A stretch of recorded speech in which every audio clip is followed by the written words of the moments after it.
Hi and welcome to ChangeTalks. In this edition I talk to Sue Knight, and Sue is the author of the popular book NLP at Work. Sue is also a consultant and trainer, and her trainings have taken her all over the world, including India and Australia.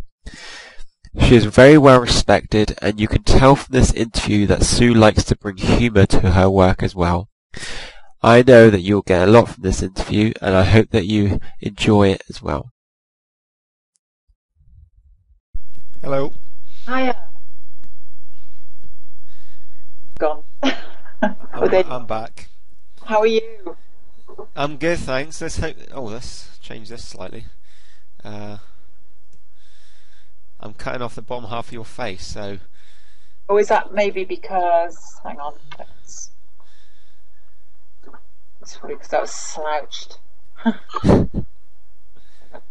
Don't you do Feldenkrais? I do. They won't like they won't like slouching there, surely. No, I know. Having a day off. How are you? I'm good. Have you got over your cold?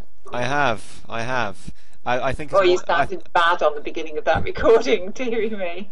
No, I think it was more allergies than a cold. I think. Oh God. Yeah. I'm coming to terms with it though. I think I've found the source, so I'm working on it. What is it? Dust. Oh God. Yeah, dust, and I think a little bit of grain as well. So I've cut out grain.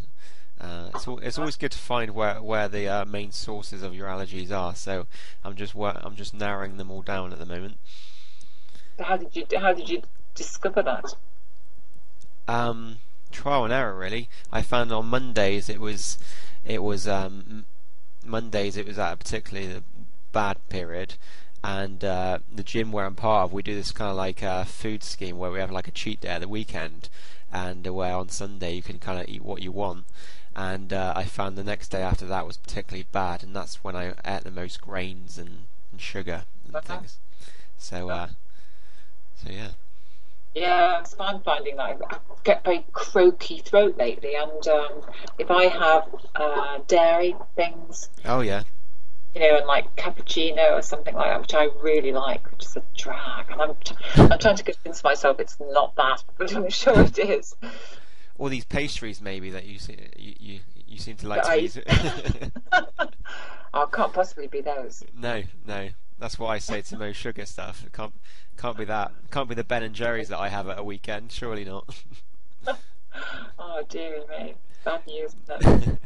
Cool. So thanks for doing this interview again. Hopefully this time I've tested my voice on the Skype, so I seem to be okay. So hopefully, okay, it'll be good. There's nobody else here online or anything, so that should be okay at this end as well. Good. So one of the first questions I thought I'd ask is, obviously you're mostly well known in NLP circles, and you have your book NLP at Work, and I was just wondering what first prompted you to write that book. Well, it kind of happened over time. I mean, the actual immediate sort of prompt before writing was that I was approached by my publisher, so I never had to go and find a publisher. Nicholas Brearley has always invested in books that are leading edge in the field, and he had identified NLP and NLP in the workplace as being a niche that hadn't been filled. And he was exhibiting at the same time as me at an exhibition. And he approached me. He'd heard about the work I was doing because I'd already launched a business practitioner, and he'd kind of heard about that work. So he came to me and asked me if I would write the book. Okay. And when you do your business practitioners, was there not many people doing that type of aspect of NLP when you started? Nobody. Well, I say nobody. There was one organisation with a man called Roy Johnson. Right. He was the person who inspired me into NLP in the first place. I was so impressed by his example. And he was doing business consultancy. I think he was the one that actually did the work for BMW, helping their sales force model the excellence that some of the top performers had. But apart from him, and when I did my own NLP training, There was only one other man on that who was in any kind of form of the corporate world or commercial business. So when I launched my trainings, and very quickly made it a business practitioner, so it was for business people. Right. I was the first to do that, and then it became my goal to pioneer NLP into the workplace. Right. Okay. And more recently, that you started to become bring in aspects of Frank Farrelly's provocative therapy into Yes. how you work. What was the appeal of this method that you thought had value when bringing it into more the corporate? He was one of those people when I saw him, like, there've been some very significant models of excellence for me in this journey in NLP. And when I experience these people, there is a real kind of wow, just a whole body reaction to the way that they're doing what they're doing. And Frank Farrelly, when I saw him working, I'd never seen or heard anything like it. And I'd already had a report from one of my associates who said, "You've got to see this guy. You've got to go and see Frank Farrelly."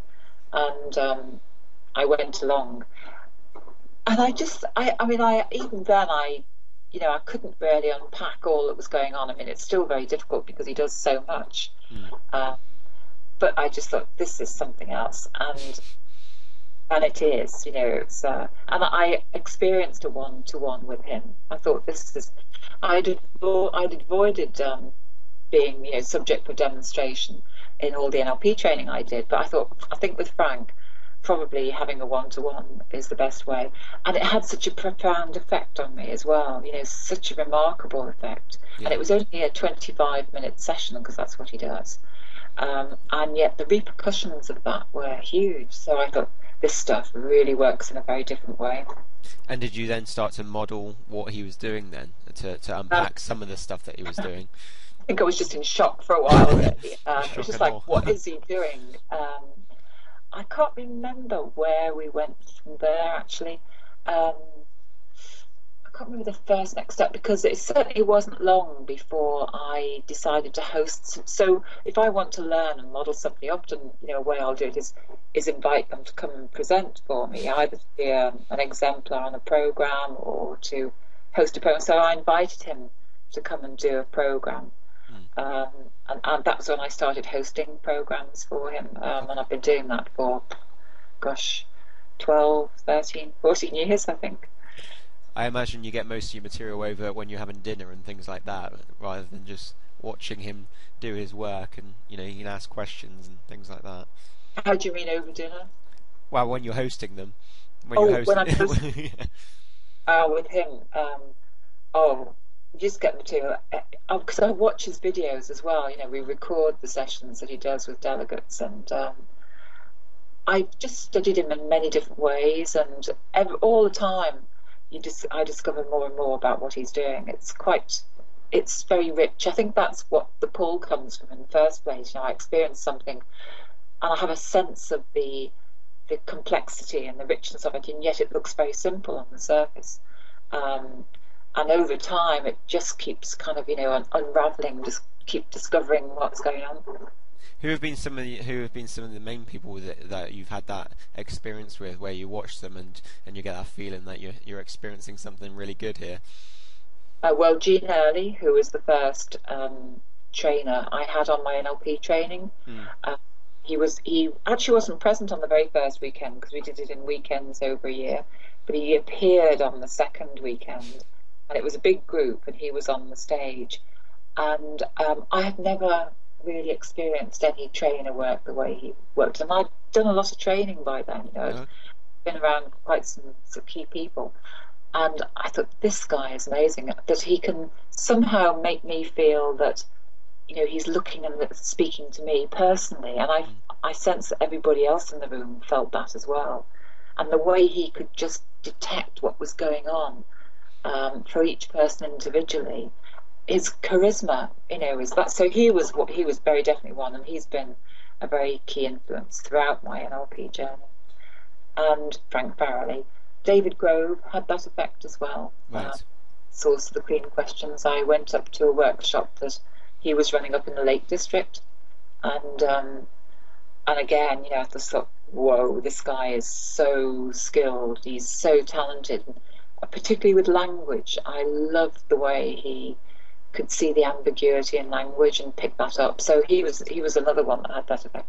And actually, more recently, on my, I'm doing Feldenkrais training. You mentioned that before we started, and there was a guest trainer who came along about 2 months ago, a man called Ned Dwelly, and he had that effect for me. He was doing a very gentle, provocative style with this whole body work, and I just thought that was he had a provocative style, but a very different way of doing it. And he had an incredible South American drawl, and but the things he said, I just found I was hanging on every word. Oh, nice. So I suppose it obviously helps with you being interested in modelling, that you can really pick out the people that really have that effect, and separate the average from the experts. Well, I think everybody picks them out because the other people in the group, in the Feldenkrais group, had this. Many people had the same reaction. Wow, this guy's amazing. What the NLP, I believe, has given me is the ability to unpack what it is that he's doing that makes that difference. So when I spoke to other people, they were saying, "Oh gosh, he's great. I love the way he speaks," but they couldn't pinpoint, well, what was he doing? There were all sorts of like bigger messages in the way that he was working, the way he was using, the structure of his language. So they didn't have that intricate awareness of what was going on. That was the difference. So, what are the main points when you look at doing a modelling project? What are some of the main points that you look at from when you're watching someone or listening to someone? What kind of things are you looking for? What, when I'm doing a modelling project? When you're modelling someone, or you're doing a modelling project yourself? What am I looking for? Will you mean what attracts me to somebody? Yeah. So, for example, if you want to model a particular person or a particular skill, what kind of criteria do you set up to get your outcome?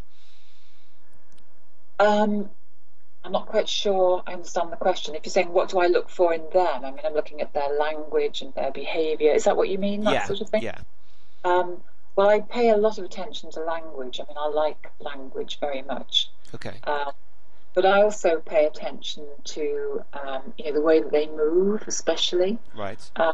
Mind you, it's quite interesting because, Frank Farrelly, for example, he's a big guy and he sits more or less in the same, but he does actually do a lot of very subtle movements. You sort of think, oh, he's quite static, but he's not at all. Okay. And he touches.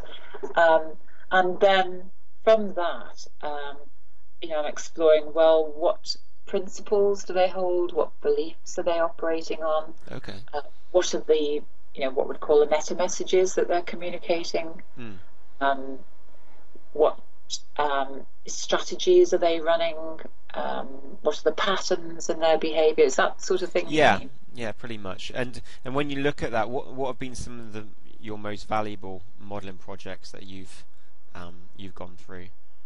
Well, certainly modelling these people have been amazing. I mean, it's been, it probably will be a lifetime thing, with Jean Early. We just continue to work together. So they've changed my life, what I've learned from them. And then aside from them, there's been very specific things that I've modelled. I mean, I'm modelling all the time in some way, because when I work with delegates, I'm modelling in the sense that I'm paying attention to how are they doing what they're doing, that's getting them the effects that they're having in their life, in their work, in the contact with other people. Okay. Very specific things. When I was getting married for the second time, so I've been married once, divorced, and I thought, right, if I'm going to do this a second time, this is pretty important to get it right. So I modelled commitment. Okay. And I thought, I might as well use what I know to really find out, because I didn't think I had that the first time. And then, for example, I mean, I've modelled my husband's cycling skills. I've written about that a lot, and I've been modelling people diving, because I've been learning to dive. Or I PADI introductory course. So anybody, whenever I say I'm diving, people say, "Oh, I've dived or I've snorkeled," and especially if it's somebody who's come through a fear of that and they're okay with it, then I'll model them. It's conversational, but I'll model them. Nice. And I suppose you've done it so many times it can be it's nice flow. But if someone wants to start out modelling something, what's some of the main points that would put them on a good grounding to really have a good modelling project? I would say hang around the person. If you've got a main model of excellence, Yeah. it's useful to have several people who have the similar quality or thing that you admire, so that you can compare and contrast. But when I modelled Jean early, there were other trainers on that NLP training that I admired very much. I mean, they quite shocked me at times. Some of the things that they did. And so my strategy with Jean and with Frank has been hang around them, and kind of get alongside them and have a go at doing what they do, both behaviourally, physically. It's what children do. It's just copy the people that you admire. So it helps if they're still alive then. That does help. Yeah. Good. Yeah, the best exemplars, I think, or the best quality modelling is when you've got access to somebody over time. So it doesn't have to be that way. You can model people who are no longer alive. But if you've got somebody, for example, with working with Jean Early, he can see me working and then he can give me feedback on that as well. Okay. So he gets to help me fill in the gaps and coaches me in the process of doing that. That's the perfect scenario as far as I'm concerned. So you get the best of both worlds. Not only do you train, you also have someone that give you feedback straight away when you do train. Absolutely.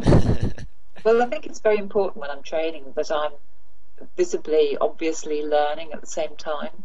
So I'm not training like, here I am as an expert, here to tell you.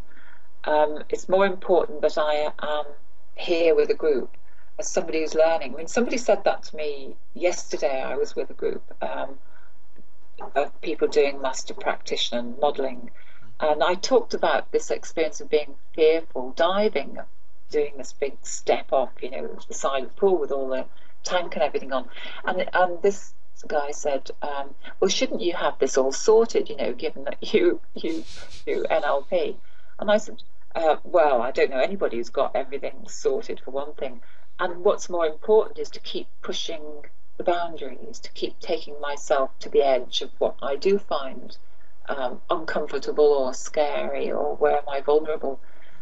And then by modelling what's happening for me in that place, first of all, I put myself in that learning place. So I hopefully being an example of learning to the groups I'm working with. And then what I discover by modelling myself makes, informs the structure that I use on the training then. So that's the way that's what I learned from Jean earlier. Is like, well, how do we design trainings? We get into the zone, model ourselves, if it's he and I together, model myself to go, well, how am I working through learning? And then off that structure of that then becomes the structure or themes for the training that I do. So it makes it very present. There's a I don't know, I can't remember the name of the guy, but Johnny Depp's just made a new film, and he Hunter Thompson. Oh, is that? Yes, that's the name. Yeah. Journalist. Yeah. And this journalist it's a bit of a wild one. Immersed himself in, he didn't be a journalist from afar, from a dissociated place. So for example, when he was writing about Hell's Angels, he became one. Yeah. And then didn't he say get half beaten to death in the process? Yes, he did. And that's the same kind of principle. I was quite intrigued when I heard about him, because I didn't really know much about him before. So don't model the Hell's Angels. That's one lesson. Well, either don't or do if I really want some vibrant learning. Yeah. Depends what price you're prepared to pay, doesn't it, really, for absolutely associated learning. And in your own trainings, you were talking about you're doing a training at the moment. How do you ensure the participants that come to your training leave as proficiently as possible? I don't know, something about that question provokes a provocative response. How do I ensure, crack the whip, make them do homework every night? And no, I don't. Stay up long hours. How do I make sure? I don't think I use that term, actually, make sure. I believe that they are proficient in the first place. Right. It's a bit like my eldest son is in the Marines, and when he joined the officer training, he was immediately made an officer. He didn't wait till the end of the training. They were appointed as officers, and then the training was to demonstrate how they are. Right. And I like to work that way. So I presuppose it's like giving everybody, an A grade at the start, and then going, well, let's prove it now. That would be nice. So because making sure sounds like it's me making sure that they have to prove something, and I don't think that's the basis or the foundation on which I want to work. But believing that people have this already, and looking at how we can release that ability and that talent, that's just much more enriching. It's much more easy, if you like, as a process and as a learning method. And I'm sure if you take that frame of mind where you think everyone has an A grade already, Yes. It gets them to step up a little bit as well to get on to be on that level. Absolutely. They know that they are believed in, and that's one of the most important things. The reason why I'm going for diving in Australia is because my youngest son, who I'm travelling with at the time, believes that I can. He said, "You'll be fine, Mum, I want you to dive with me." And that belief that he's got in me has actually meant that, I've really challenged a dislike, a fear I have of being underwater. I want to prove to him, that I actually, I'm going to give this a go and that I can do it. So, and people say, one of the things that's very nice that people say about my trainings is that they feel very safe and they feel trusted and they feel that they can experiment and learn in that environment. And that's what I want, that's what I want people to feel. Not that they're going to be, they are being assessed, but not that, they're being assessed formally or critically, that it's fun. And where are you diving? Where are you going to be diving? In the Whit Sundays. All right. What, in the UK? No. I was going to say, a bit cold. The Great Barrier Reef of Australia. Oh, nice. So, whilst I'm sure your training is one of the better ones, one of the criticisms of NLP is that the standards of the practitioner following their training. Now, what have you noticed been some of the common mistakes you see people making when they attempt to utilise NLP within the business setting? They think it's a set of techniques. Right. And so, and that can be to do with the way they've been taught. If they've just been taught a set of techniques that are the same as they were some years ago, then somebody's missing the point there. And so if somebody goes, oh, well, I'm going to take people through, perceptual positions, step 1, step 2, step 3, wrong. That's not what it's about at all.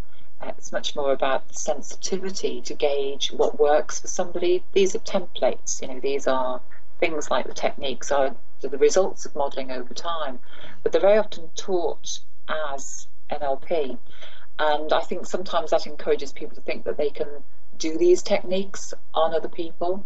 So that's a big mistake, I believe, is if they go away thinking, I'm going to do this on... And I get asked that question sometimes. Sometimes people say to me, oh, you're going to India, you're going to wherever.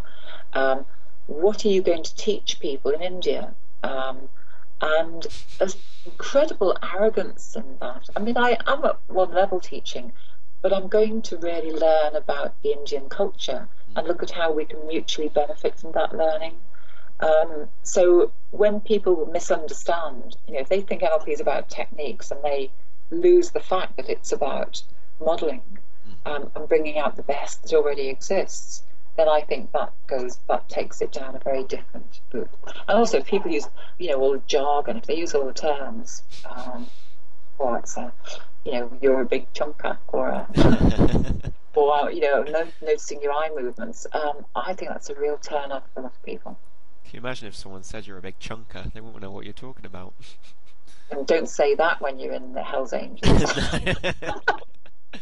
No, you might suffer the same fate as Hunter Thompson. Or they might be flattered. I don't know. That's true. So, aside from what would you recommend for people wanting a solid foundation within NLP? You said about people's reliance on techniques. What are some of the things that you would want to see as having a solid grounding? I would want people to be learning how to be real time, how to be able to be present with people, to work in the present tense, in the now, to be prepared to do things and find out how they work. Whereas I think most people's tendency, the majority of people's tendency, is to want to work something out so that they get it right and then do it. So it's a very different kind of learning, is to do it and then be prepared to explore the results of that. So learning, so that's not a technique, that's about learning to trust themselves, having beliefs that believe that, whatever happens is learning, that's the key to success. Do you think improvisation is a strong point then? Because it sounds yes. like some of the Yes, I do actually. Yeah, one of my colleagues is doing studying. Well, I've got a couple of people. One of my colleagues is doing stand-up comedy, and because it's all a part of it. That's part of the provocative, really, just learning the structure of humour. Yeah. And improvisation is key because when I do a training, I don't know what I'm going to say exactly. I know the themes, and I know what's current for me, but I don't have a script. I don't know what I'm going to do, and it's quite daunting for some people. They say, well, where's the agenda? And I go, well, there's no way I can say we're going to do this at 10 or this at 11 o'clock, because it is improvisation. And that's what I want people to learn. I want them to learn to trust themselves, to be in the moment. Whereas even when they're asking questions of people, very often people are trying to think of the next question instead of being in the moment and letting the question emerge from what they experience. So did you get many silences when you were learning that in your training session? Long silences as they're thinking, whilst they're learning the improvisation structure. I don't know the silences, because actually, if they really are beginning, they're more likely to have silences if they're operating in the other way, trying to work it out, and decide. The worst is if somebody is in an interaction with someone and they're thinking, now what are they doing, what are they saying, now what category is that, let me have a look at the book and see what that is. So what should I do in response? Well, by this time the conversation's gone on, about, it's moved on completely, and so there's a silence. Whereas if they're prepared to just have a go, there's much less likely to be silence. The silence would be an appreciative listening, but not a silence of trying to work out what's the right question or what's the right thing to say. I suppose that shows the sign of the expert, that they can still track the conversation and know what to say next, as opposed to the beginner that has to consciously track what he's saying but also think about what to say next. Well, the principle is to forget the content of the conversation anyway, all the information. John Grinder said, how did he put it, that treat all conversation as unsubstantiated rumour unless supported by non-verbal behaviour. Basically, they're saying, forget about the content, it doesn't matter if you can't hear it, because actually all the information's in the process, it's in the patterns, and it is. So if it's more likely when people start a training that they're deleting the process and paying attention to the content. And the shift that I'm after is that they, if necessary, let go of the content and pay attention to the process.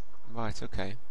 Brilliant. So when you're when you're working as a coach and consultant, what are some of the tools outside of NLP do you use that can bring into that you bring in that you find outside useful? of NLP. Because in a way, nothing's outside of NLP. Because NLP is a way of studying. So it's like, well, I suppose if you just choose not to pay attention to what's happening, that would be outside of NLP. So I suppose then, what do you find useful when working with clients? NLP. Surprise. I mean, it really is like that for me. As you could say, I think I know where you're coming from. I think things like Myers-Briggs personality profiling can open the door for people to the fact that people have different styles. I think the danger with that is when people assume then that we can be categorized and go, oh, I'm an ENTJ, that's it. So they lose if they take it that way, and they lose the ability to be real time, but it may have been a useful opening. And the fact, I'm studying Feldenkrais, but then I've always called that NLP for the body. Right. It's an awareness through movement. It's an awareness of our movement, and NLP is about awareness. It just takes that specific aspect of physical movement and studies it even further than typically, certainly more than I did originally with NLP. Do you think then that people need to redefine their definition of failure or messing up in order to get really good at learning NLP or modelling and things like that? Well, that's the kind of classic belief with NLP, that it isn't failure, it's learning. You study people who've succeeded, against all the odds. They're people who persevere, who go, okay, well, that didn't work, I'm going to find another way, and they just keep going. They have that tenacity. The cliche expression, there's no failure, only feedback. It's a bit, I get people in business say, well, we've had an awful lot of feedback this year then. But it's not, it's about thinking in that way, not to go, oh, well, that didn't work, so I'm not going to do that again. But well, that didn't work, so that's actually giving me more information about what might work, and I can use it that way. Okay. And if we look at everything that you've learned over your time whilst in NLP and coaching, and you were to go back to the very first day of learning, what are some of the pieces of advice you would give yourself? Three pieces of advice that you would give yourself. What I get, because I don't really live with regrets very much. So I believe that whatever I did and how I approached it has led me to where I am now in some way. And that's a pretty good place. I really have a lot to thank all that, these NLP trainers and the people who've been key to me. I have a lot to thank them for. Huge amounts. So I'm quite happy really with the way I was then. I was rather judgmental of the people who were on the programme when I started out. The participants or the trainers? Oh, the participants. I thought they were a bunch of freaks. There was, as I say, there was only one other person in business on the programme, and all these other people were healers or counsellors, and for me, who was quite used then to dressing in a corporate way, dressed very weirdly as well, and I thought, I've got into something very odd here. So you made a beeline for the other business person then? I think I just froze almost, actually, myself. But even then, the fact I had that attitude then, and then some of these people became really close friends and support to me, but the contrast between the two made that even more special. So I'm not sure I would change anything. No, I like it, and I like looking back on how it was. What I would say to other people doing training is to keep an open mind. The thing I find with delegates in India is that it's great training in India, because Indian people believe that teachers are on a par with God. I think they even put them higher than God. So they will never dispute a teacher, they will question, because they really want to understand. But you're kind of revered. It's lovely. I mean, and they're tremendous. They're just great fun, but they are very respectful. But the upside of that is that they will take everything that's being, that's on offer, and then they'll find out how it works for them. Whereas you're much more likely, or I find I'm much more likely, let's say in the UK, to get people who start off in a cynical place, start off like doubting its validity, but that doesn't serve them in any way whatsoever, because they've kind of put a barrier between potential learning. I mean, my aim is to help them. I don't meet many people like that, but my aim is to help them kind of put that to one side. I would say it's not in your own interest to be cynical about something. Certainly be questioning, but you might as well try it and take it on board and make your own decisions about it later on. So in India, they basically take it in like a sponge and then work out later what it...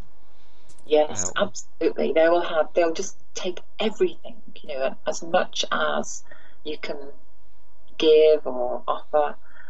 It's no surprise, that India is in the places it is in the world today, and the rate at which they're growing and developing. And, we really need to just watch out in this country. There's a whole turnaround in the world, and just see the different attitudes towards learning. And they see you as a god, Sue. I know, isn't that great? No, I feel a bit embarrassed about it, because people do, they do talk in terms of gurus, and I've never liked, being called that, but I honour, their appreciation. I really value that, and that's just how they have Teachers' Days, like when they honour all teachers in the country. It's just it's wonderful. Brilliant. And what's your future plans, Sue? What's on the horizon for you? What's on the horizon? Well, next week I'm off to Australia. Then Bit of diving or not? Yes, so I'm travelling with my son down the coast from Cairns to Brisbane, diving as part of that, and then working in Australia. So I've got 3 workshops there, and then I fly from there directly to India. So I've got 3 programs in India, one in December, one in January, so intensive programs like Master Prac or Trainer Training, one in February, and then hopefully come back to the sunshine in the UK or France. So I don't plan things out. I kind of review things. I respond to opportunities, so things come to me, and I've just been invited to consider training a few thousand teachers in the education system in Bahrain, for example. Nice. And so I look at that and think, is that something I want to do? Is it a place where my husband would come with me, because that's pretty important when I'm abroad? Do I like the way that that they are approaching the whole idea of the work? So I kind of evaluate things. Is it something I really want to do? And I'm very fortunate things do come to me like that. Nice. And any books? Yes, I've been overdue with a spec for my publisher for ages, because I've been very busy. It's like provocative coaching or something like that. Yes, exactly. Using humour. Yes, I probably be what I'm doing in Sydney. Is actually because when I have a book in my mind, I do things in parallel. So the workshop that I'm running in Sydney is the lessons I've learned from my exemplars. So I'm actually doing what I've learned from Gina Early, and that's a lot. But one of the key things is learning to coach at the level of identity and purpose. And I'm doing what I've learned from Frank Farrelly is how to introduce humour, the structure of humour, and David Grove, so how to be clean. And I'm bringing these things together in Sydney, and that's what I'm thinking of bringing together in the book. Well, I'll certainly buy that. Oh, good. So you've got an advance order copy. Brilliant. I'll look forward to it. Good. Well, thanks a lot for that interview, Sue. I really enjoyed it, and I hope you did too. I did indeed. Yes, Good. very much. And enjoy your trip to Australia. Oh, thank you very much. Okay, so that ends the interview. Thanks a lot. Thank you. Okay, bye. Bye.